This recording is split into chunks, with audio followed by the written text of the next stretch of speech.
Well, it felt like the season one was a lot about her being a fat person and just wanting to not only be seen for that. And then season two was more about her just being a person in the world with a boyfriend and a work life, and her being fat was more of her backstory and like informed her fears and things like that. But it didn't, it wasn't like as highlighted as it was in season one.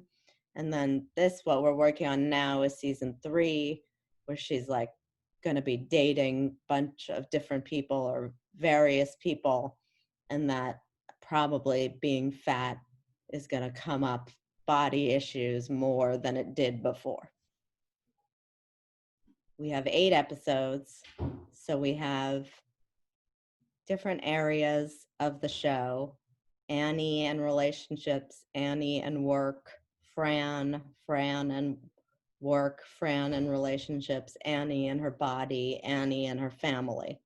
And so the first couple of weeks are going through all those areas and coming up with basically 8 moments for each of those areas and dividing it each into an episode, and then looking at like how that lands and being like, what are some like fun things that could happen in this episode to like unite it together. Just the basic way of starting it.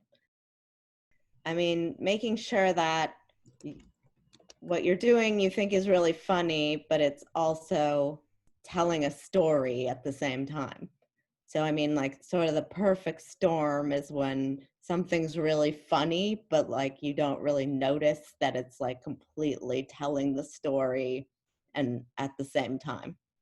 You think you're like just saying one line that's a joke, but you're actually adding like 5 pieces of information at the same time.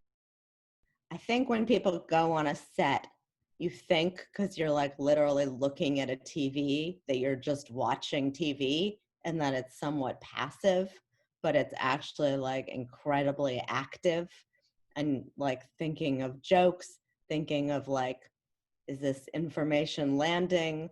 Thinking of like, you know, a lot of times people will improv, but then you do a different angle and you have to match the improv or else it's unusable. Like once you get into editing, Aidy will like do a big speech that's dramatic and someone will be on the set and be like, oh my God, I love that. That was so good. And I'm like, can see that like her hair was out of place in it. And I'm in my head, I'm like, that was completely unusable. A set is just very, very active, even though it might seem like you're just sitting around doing nothing for hours. It's like, isn't at all.